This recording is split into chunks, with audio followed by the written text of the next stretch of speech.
Olá, meus queridos amigos, minhas queridas amigas. Hoje, 27 de julho de 2020. Estamos já no finalzinho do nosso mês de julho. E o que é que hoje nos diz a agenda da reforma íntima? Hoje, a reflexão é sobre ninguém, depois de acender uma lâmpada, cobre com um vaso ou a coloca debaixo do seu leito.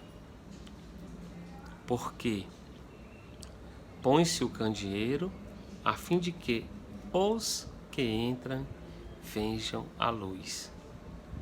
Essa é uma passagem muito comum, falada em todas as religiões, em todas as doutrinas, né? Em vários cantos do mundo. Está no Evangelho de Lucas, capítulo 8, versículo 6. Eu queria passar para vocês, queria que realmente a energia divina tocasse o coração de quem vê esses vídeos. Porque a gente fica assim, reflexivo sobre quantas mensagens maravilhosas estão a nosso dispor e a gente sempre vai deixando passar. E eu selecionei aqui para vocês algumas colocações que são bem interessantes para a gente fazer sobre sugestão da prece diária. Pedir a Deus que a gente tenha coragem para perdoar as ofensas de quem nos ofenderam. A meta dos nossos dias, contando essa semana toda que passou, suportar pacientemente as ofensas sem ofender as pessoas. Exercer no lar a reparação, procurando arrumar, limpar tudo aquilo que a gente desarrumou, sujou ou estragou. Pessoal, não existe época melhor para a gente fazer esses reparos físicos, materiais, morais, psicológicos do que essa época da pandemia, que está praticamente se exaurindo.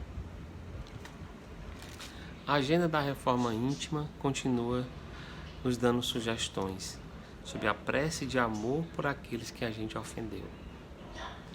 Meta do nosso dia, da semana: se a gente ofendeu alguém, pedir perdão e procurar reconciliação. Prece pedindo a Deus bênçãos da indulgência. A gente às vezes não imagina. A gente que vive num mundo quântico desse, você acha? O que é que você conhece dos céus? O que é que a gente conhece do espaço? E ele existe, está aí. Então, pessoal, a gente não tem que procurar ficar na nossa sombra sempre.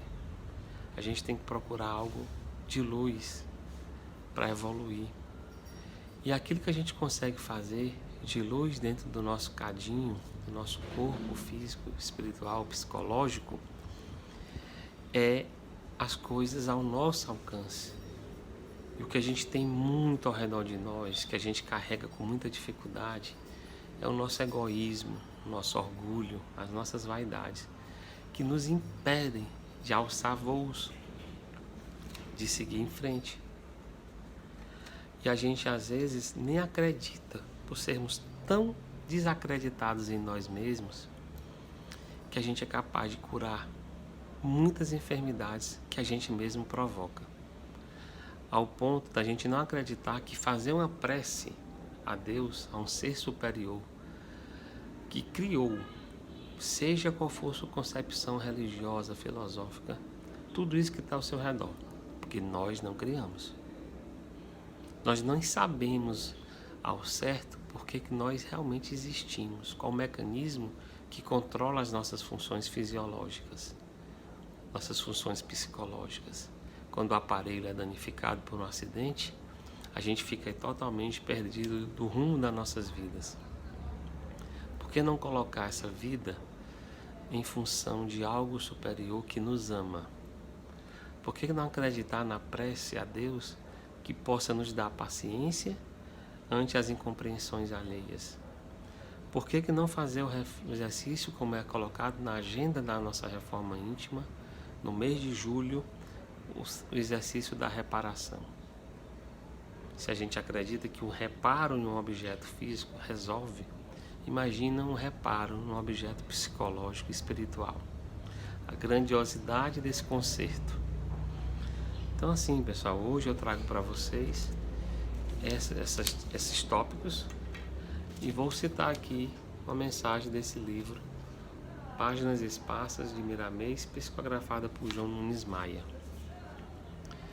Ele fala que esse ser maravilhoso viu a humanidade sofrer demais com as consequências dos seus próprios atos, que é o que eu estou falando, de egoísmo e orgulho. Para que a gente continuar com tanto egoísmo e tanto orgulho?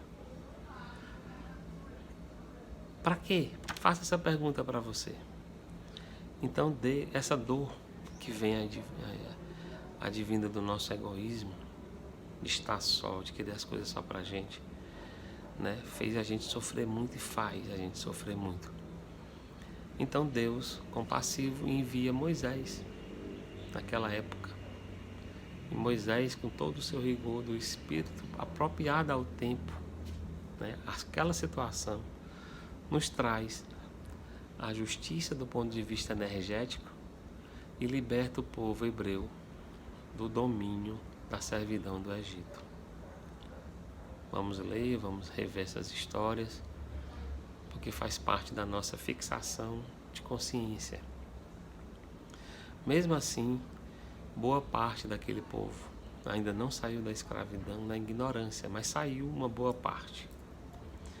Contudo, tinha seu destino junto à humanidade, a missão de libertar os corações ainda presos aos laços da ignorância.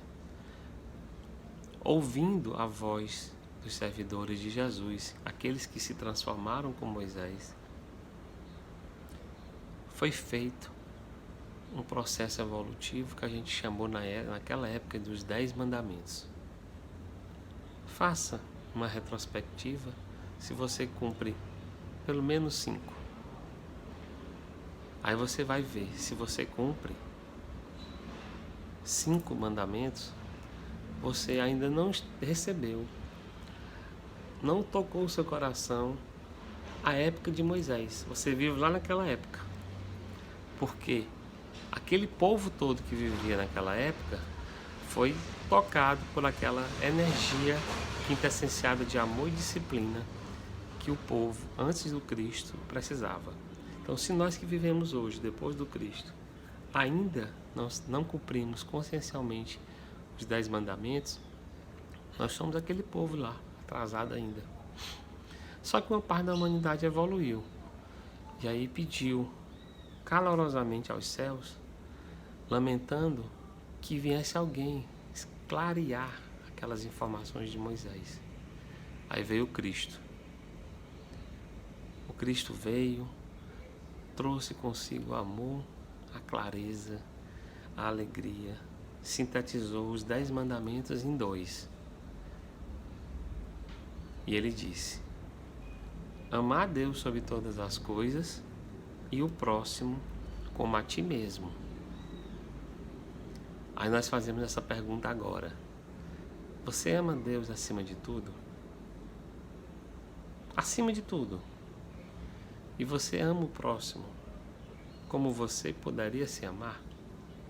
Como você deve se amar? Então Jesus simplificou e nos consubstanciou. Ele quer que a gente se ressignifique, que a gente seja seres angélicos, seres de luz, seres evolutivos no nosso tempo, porque Ele dá o tempo à vontade para cada um gastar, e a gente usa ou não através do livre-arbítrio. Mas Ele disse: eu vou resumir os 10 mandamentos do meu querido Moisés em 2. E você já está fazendo isso? E nós já estamos fazendo isso? Amar o próximo como a ti mesmo e amar Deus sobre todas as coisas. Se a gente vê a nossa insignificância. E aí muitos de nós ficou ainda parado. Muitos de nós instigou a morte de Jesus. Nós matamos o Filho de Deus. Nós crucificamos, nós cuspimos, nós escarneamos. Pensa numa raça de seres difíceis. É o ser humano. Mesmo assim, o infinito amor de Deus nos deu uma terceira bênção. Em todas as religiões, independente do nome delas, ele trouxe a espiritualidade, que se manifestou especificamente na França, através de Allan Kardec, e se proliferou em todos os fenômenos mediúnicos do mundo todo, como hoje a gente está vendo o fenômeno das redes sociais. E aí são milhares de fenômenos, e veio a terceira revelação em todas as religiões, em todos os mundos desse planeta, e com a seguinte observação: a doutrina da espiritualidade dos espíritos tem a seguinte finalidade: amar Deus em todas as coisas e avançar para frente, lembrando que Jesus diz na expressão divina, na divina paz da consciência: consolar e instruir. Eis em nossas mãos a doutrina espírita, que faz reviver o mesmo Jesus pelo processo da mediunidade, esclarecer a questão da reencarnação, comunicação com nós mesmos e espíritos, e o Espiritismo, meus filhos, é a grande esperança para a humanidade. Então que a gente faça essa reflexão, englobando toda a semana passada, englobando essa mensagem de hoje, e essa sugestão de Miramês pelo Espírito João Nunes Maia, pela psicografia de João Nunes Maia.